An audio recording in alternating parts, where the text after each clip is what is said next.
이 한반도에 5천 년 동안 온갖 미신과 우상과 여러 잡다한 종교들이 많았지만 130여 년 전에 예수 그리스도 우리의 주가 되시고 우리의 생명이 되시고 우리의 빛이 되신 주님을 이 땅에 보내주셔서 이 땅의 어둠을 물러가게 하시고 이 땅에 진정한 자유와 해방을 주신 주님을 찬양합니다.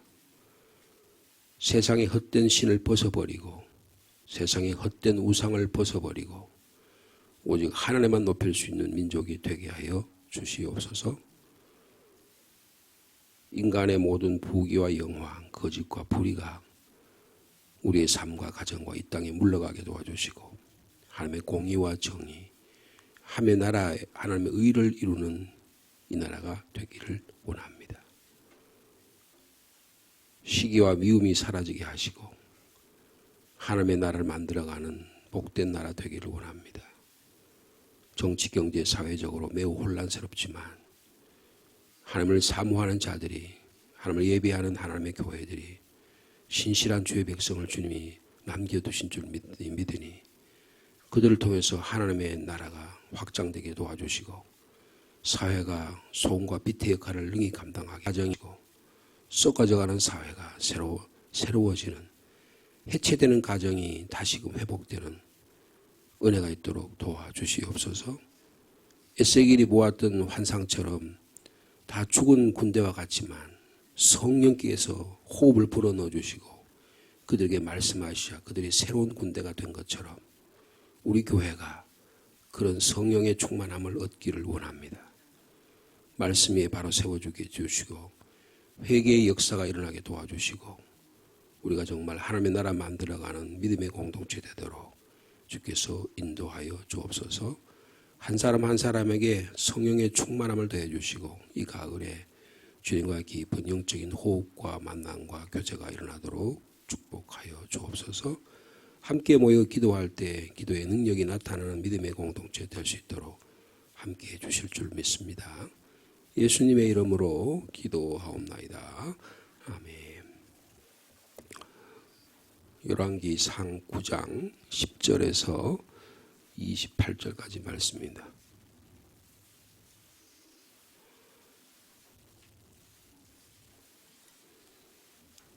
구약성경 어저께 말씀에 이어서 열왕기상 9장 10절에서 28절 말씀 한 절씩 교독하시겠습니다. 열왕기상 9장 10절 말씀 제가 먼저 받들어있습니다. 솔로몬이 두 집 곧 여호와의 성전과 왕궁을 20년 만에 건축하기를 마치고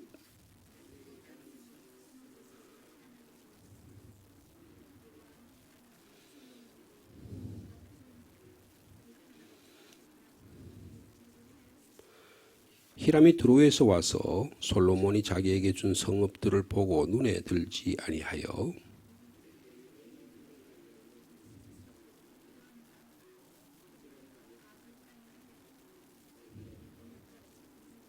히람이 금 120달란트를 왕에게 보내었더라.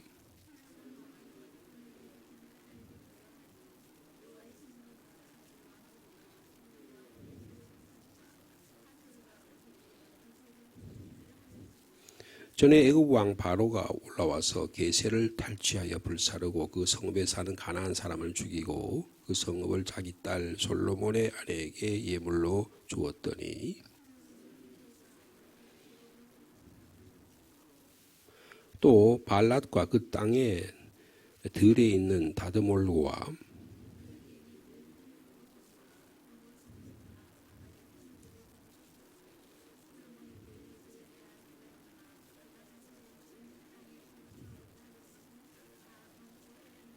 이스라엘 자손이 아닌 아모리 사람과 헷 사람과 브리스 사람과 히위 사람과 여부스 사람 중 남아있는 모든 사람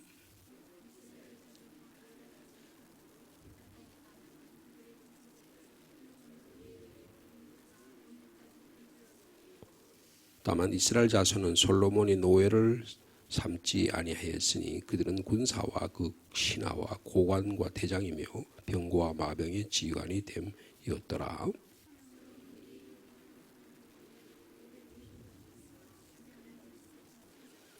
바로의 딸이 다윗 성에서부터 올라와 솔로몬이 그를 위하여 건축한 궁에 이를 때에 솔로몬이 밀로를 건축하였더라.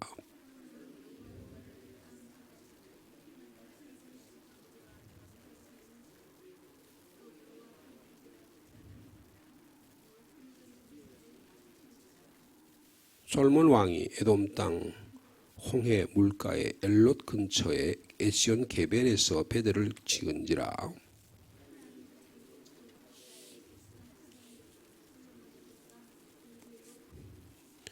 28절 말씀 같이 있습니다. 그들이 오엘에 이르러 거기서 금 420달란트를 얻고 솔로몬 왕에게로 가져왔더라. 하나님께서 솔로몬에게 나타나신 이후에 솔로몬의 뭐라 그럴까요? 외교 정책, 그리고 여러 가지 국책 사업, 토목 사업, 뭐 그런 일들, 그리고 또 다시 외교에 특별히 해외의 건축, 무역에 대해서 힘을 썼다. 그런 내용들이 오늘 본문의 내용입니다.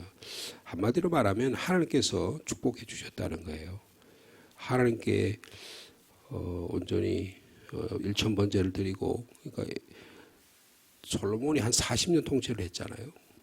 오랫동안 왕으로서 통치를 한 것이면 40년 통치를 했다고 하는 것은 안정적인 나라가 이루어졌다, 그런 뜻입니다.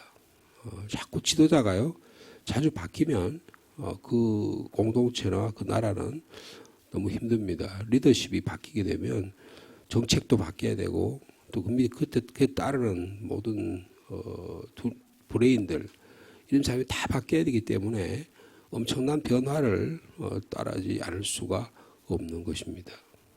근데 아버지 다윗이 나라가 안정이 됐잖아요. 분란이 12지파들이 막 다양한 지파들이 사울 시대에 아주 소수의 이 베냐민 지파를 중심으로 하는 아주 작은 부족 국가와 같은 나라들을 다윗이 할 수 있는 그런 나라로 세대의 힘을 할 수 있는 그런 나라로 만들고, 남북을 합치고, 그리고 주변에 있는 여러 예를 들면 시리아라든지 요르단이라든지 암몬이라든지 이런 모압이라든지 여러 나라들을 다 정복해가지고 또 외교 관계를 잘 이루고, 특별히 두로와 시돈 지역에 있는 페니키아, 거기는 굉장히 무역이 발전한 그런 곳인데 그들과의 또 좋은 관계, 오늘 본문에 히람이라는 사람이 바로 그런 사람입니다.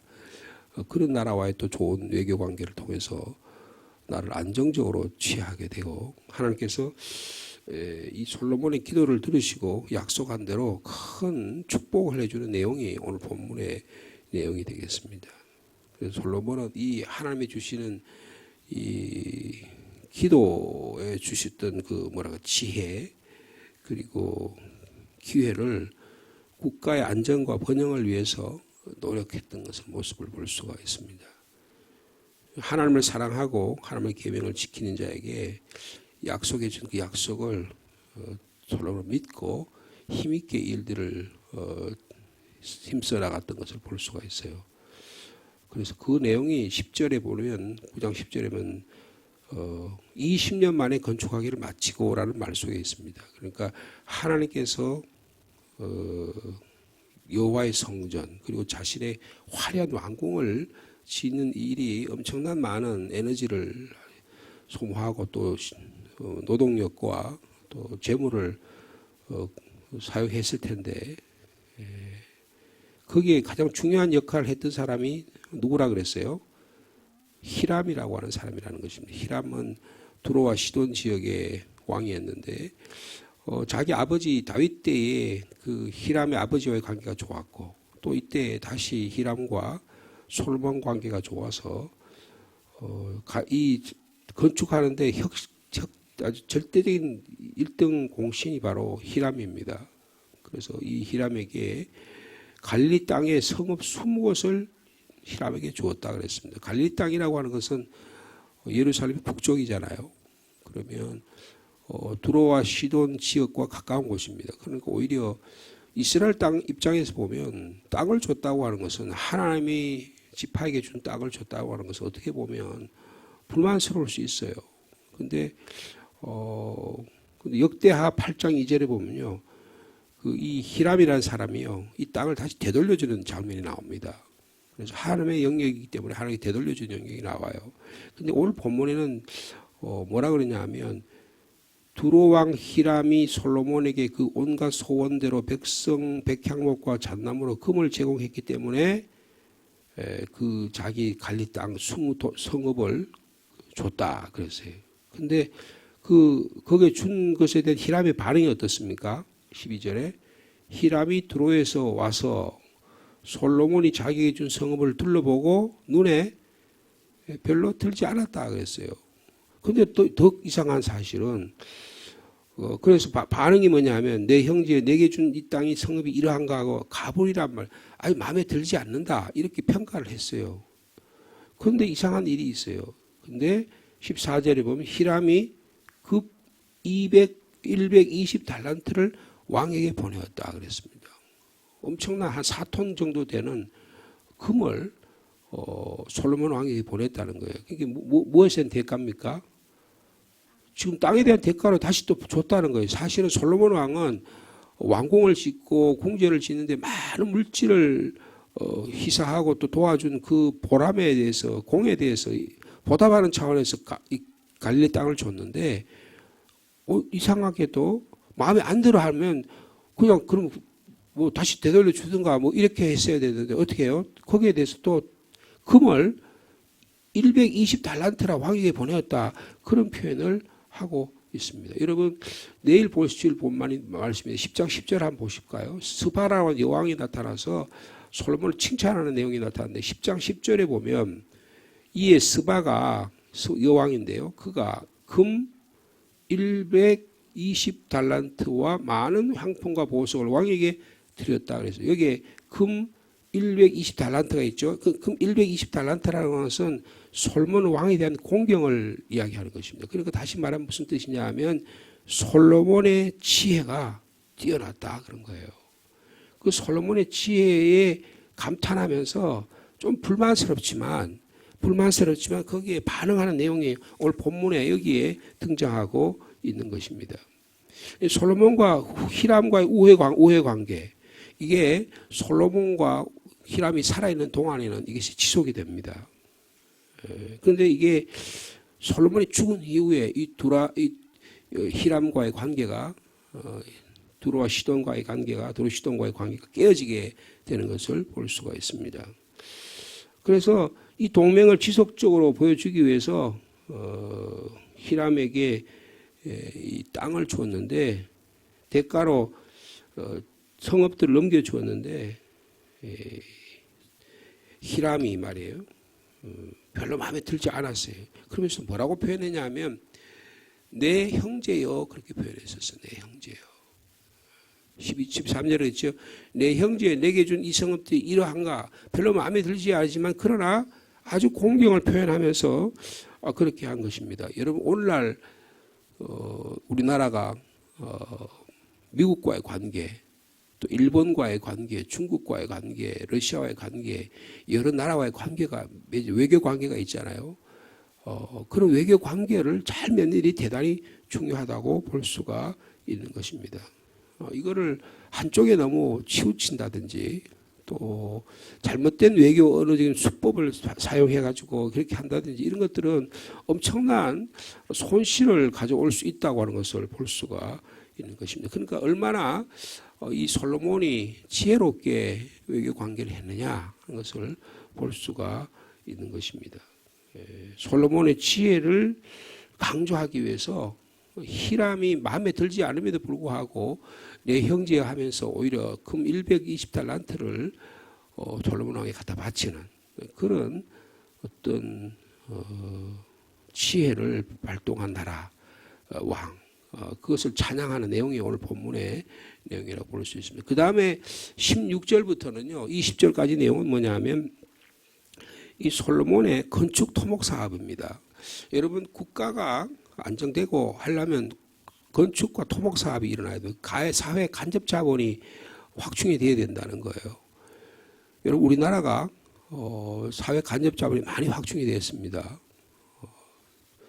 전국에 다 다녀보면 그 농토 집 앞까지 아스팔트나 세멘트가 거의 다 갖춰져 있어요. 그런 나라가 별로 없습니다.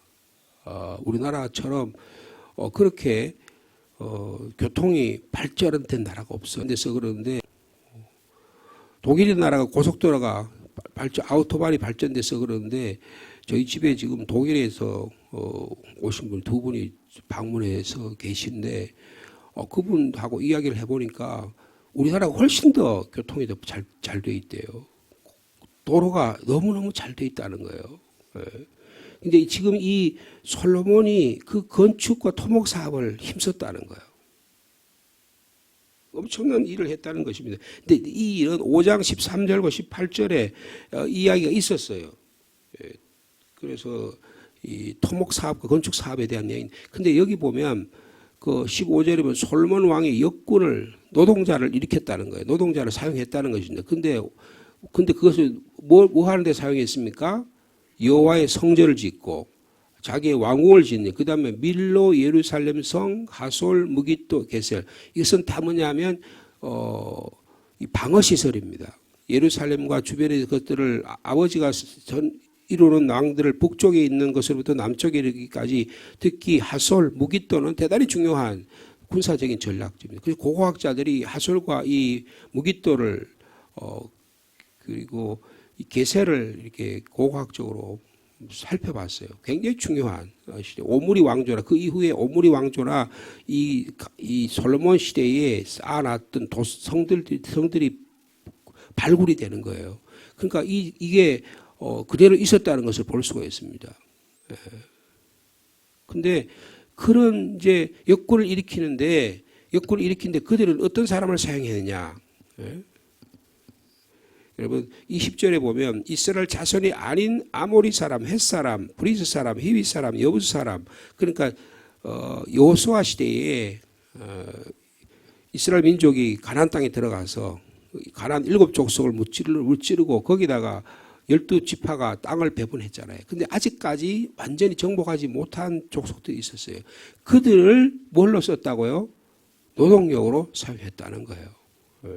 그 이야기가 지금 오늘 본문의 내용이 되겠습니다. 건축 토목 사업을 했는데 수천 명의 노동자를 필요했는데 이것은 그 이스라엘 민족이 아니고 강제적으로 동원된 노동자였다는 거예요. 엄청난 값싼 노동력을 가지고 이 일을 감당할 수 있었다. 그것을 지금 말씀하고 있는 것입니다. 성전과 왕궁을 짓는 일 위에도 밀로, 예루살렘 성, 하솔, 무깃도, 게셀, 북쪽에서 남쪽에 있는 중요한 방어 요새들을 건축하는 일에 많은 노동력을 사용해서 그리고 곡식 창고를 짓는 일에 방어 시설에 많이 사용했다. 그래서 이런 것들을 고고학자를 발견해보니까 어떤 것들은 곡식 창고로 사용했던 것들이 다 발굴이 되고요. 방어 시설에 했던 그런 여러 방어 것들이 이제 발굴이 되는, 고고학적으로 발굴되는 것을 볼 수가 있습니다. 특별히 밀로라고 하는 것을 세웠는데 이거는 성체나 탑이에요. 그래서 예루살렘이 성이 높잖아요. 그 높은 데서부터 이 기드론 골짜기로 쫙 내려다보는 거기에 있는 것들을 성벽의 보호들을 다 만들었다는 거예요. 방어벽을 강화했다는 거예요.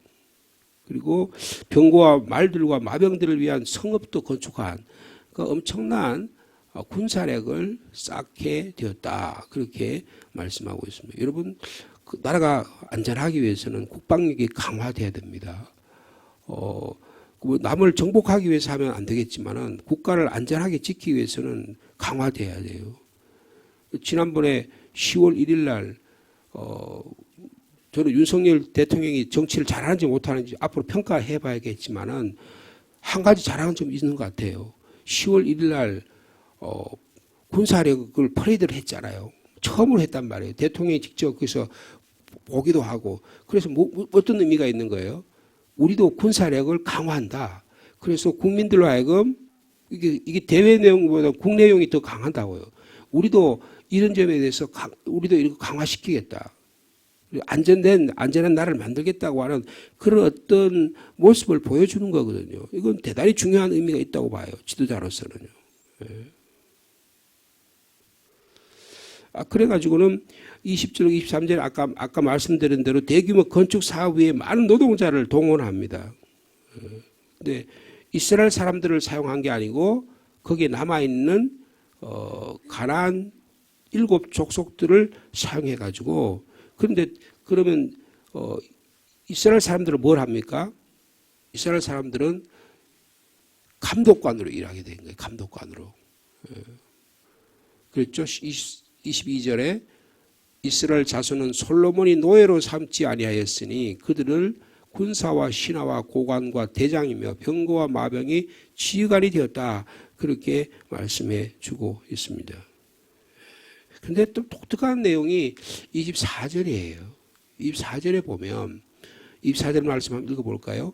바로의 딸이 다윗 성에서부터 올라와 솔로몬이 그를 위하여 건축한 궁에 이를 때에 솔로몬이 밀로를 건축하였더라 그랬습니다. 여기 보면 바로의 딸이 나와요. 이 바로의 딸이 나오는데 바로의 딸에 대한 궁전에 대한 이야기가 여기 오늘 본문에 기록되어 있습니다. 그러니까 이 솔로몬이요 외교 관계를 이루는데 이 애국과의 외교 관계를 굉장히 신경 썼다고 말해요. 이 바로의 딸이 그러니까 자기 아내가 되잖아요. 근데 그 아내가 되는데 바로의 딸을 위해서 궁전을 만들었다는 거예요. 궁전을 만들었다는 거예요. 근데 궁전을 만들었는데 솔로몬이 밀로를 건축했다. 그렇게 표현하고 있습니다. 애국과의 친밀한 관계를 유지하기 위해서 엄청나게 이 신경을 썼다는 것을 말씀해 주고 있어요. 근데 바로의 딸이 성전과 궁전과 방어벽이 완성되기까지 예루살렘에 살았어요. 근데 솔로몬이요 나중에 성 밖에다가 별도의 궁을 짓습니다. 근데 그거 왜 그렇게 했냐 하면 이방 여인이 하나님의 성전에 들어와 살 수는 없는 거예요. 예루살렘 성전에 들어와 살 수는 없기 때문에 그래서 별도의 궁을 지어가지고 이방 여인을 아주 특별하게 대우하는.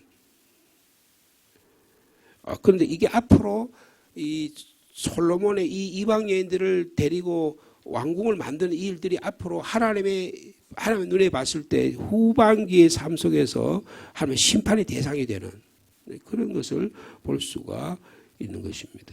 그럼에도 불구하고 솔로몬은 여러분 25절 말씀입니다. 25절 말씀 같이 읽을까요?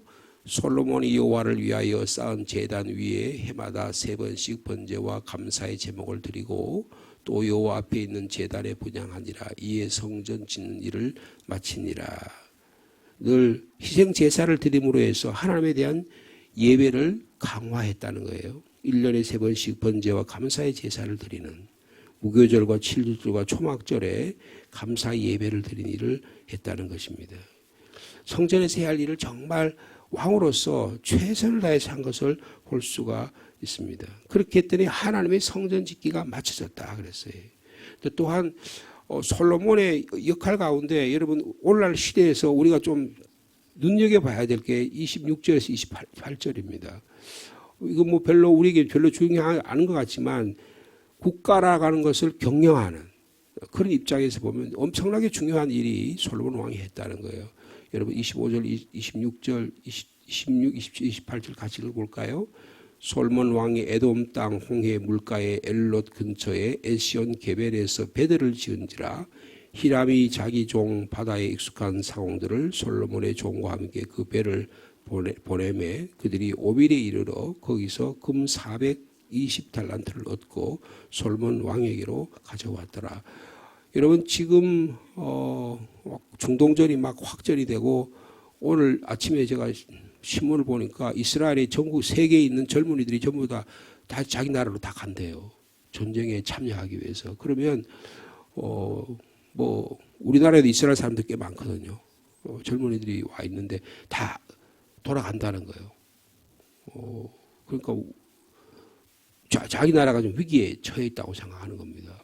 너무 극단적인 보수에 치우쳐져서 좀 위험한 면이 없는 건 아니지만 어쨌든 간에 이스라엘 사람들은 나라를 위해서는 희생을 하는 거예요.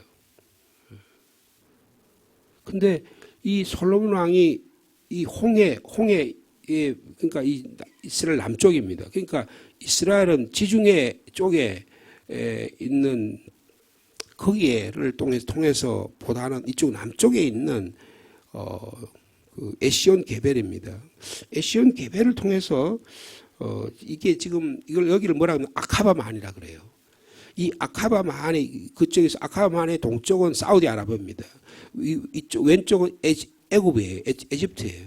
근데 그 사이에 유일하게 남쪽으로 이어진 유일한 항구가 바로 에시온 개벨입니다. 그 에시온 개벨에다 배를 했다는 거예요.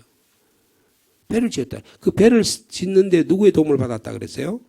여기도 히람의 도움을 받았다. 여러분 히람이란 나라는 그 무역에 지중해 무역하는 아주 그냥 뛰어난 족속입니다. 이 히람이 워낙 강했기 때문에 어느 누구도 정보를 당하지 않고 유일하게 알렉산더 대왕 BC 333년에 알렉산더 대왕에 의해서만 정복을 당하는 굉장히 강한 민족이 히람 족속이었어요. 두로와 시돌이었었어요. 근데 그 사람들이 사공들을 솔로몬에게 다 보내는 거예요. 그러니까 얼마나 솔로몬과의 관계가 앞에서 이야기했던 히람과 외교 관계를 통해서 그러니까 좋은 관계는 나중에 굉장히 중요한 관계를 만들어낸다는 것을 볼 수가 있는 것입니다. 그래가지고 에시온 개벨에다가 항구를 만들어요. 그리고 거기서 어떤 일이 일어납니까? 그 배를 보내니까 그 배가 어디로 가요? 오빌에 이르렀다 그랬습니다. 이 오빌은 오늘 오빌이 어딘 곳이냐면 소말리아입니다. 요새 소말리아 굉장히 어려운 글이지만 이 소말리아에 위치한 고대 도시인데 여기는 금 생산이 많이 되는 곳이에요. 그러니까 금을 생산해서 금을 얼마를 가져왔다 그랬어요? 420달란트를 가져왔다 그랬습니다. 아까 지금 그 금을 히람이 얼마를 보냈다 그랬어요? 120달란트인데 그보다 훨씬 더 많죠. 거의 한 2배, 4배, 3배, 4배에 가까운 금을 그 외교 무역을 통해서 이루어냈다는 거예요. 그러니까 부가 창출되는. 여러분 우리나라가 이런 일을 해야 될까 안 해야 될까요? 무역 사업을 통해서 우리나라가 무슨 자원이 없잖아요. 인적 자원밖에 없잖아요. 교육을 통해서 인적 자원을 최대한을 만들어서 해외에 그런 일을 해야 되잖아요. 그죠? 앞으로 더 일을 많이 해야 됩니다. 부산에다가 국제무역도 허브 도시를 만들어가지고 거기에다가 세계 대회를 유치하고 대통령이 이번에 미국 가가지고 수많은 사람들을 만났다 그러잖아요. 그죠? 이게 얼마나 중요한가 하는 것을 볼 수가 있어요. 여러분 지금 그런 것들을 이 제2의 이 솔로몬 같은 일을 한 사람이 두바이라는 국가입니다. 두바이라는 국가가 지금 세계에서 10대 무역 항구 중에 하나예요. 근데 그 일을 감당한 사람이 세이크 모하메드라는 사람입니다. 이 세이크 모하메드라는 사람이 이 아프리카, 중동, 그 다음에 유럽을 아우르는 초대형 물류 거점을 두바이에 만들었어요. 그리고는 공항만을 만들고요. 자유지역을 선포하고 아주 파격적인 무역 거점을 건설을 시작했습니다. 관세를 다 면세해 주는 거예요. 그 유럽 사람들이 전부 다 거기를 사용하는 거예요. 수수료만 받고 거기 그 항구를 다 사용할 수 있도록 합니다. 외국 기업이 많이 들어왔어요. 우리나라 부산항이 그런 싱가포르, 홍콩, 상하이 이런 그들이 물류 자본 그런 것들을 통해서 엄청난 허브가 생산되는 허브 국가가 도시가 형성되거든요. 여러분 그게 바로 이 솔로몬이 했다는 거예요. 우리가 생존하고 우리가 국가가 번영하기 위해서는 이런 지도자가 필요한 것입니다. 이게 여야를 떠나가지고 이런 일을 감당해야 되는 거예요. 이게 우리의 생존 전략과도 관계가 있는 겁니다. 근데 솔로몬이라는 지도자가 얼마나 위대했느냐. 건축 사업을 통해서 국가의 안정을 토목 사업을 통해서 뿐만 아니고 국제 무역에 밝았다는 거예요. 그리고 인간 관계를 좋은 외교적인 관계를 통해서 이런 일을 감당했다는 거예요. 그러면서도 신앙을 강화했다는 거예요. 여러분, 우리의 기도 생활이 단순히 주여 하고 기도하는 것이 아니고요.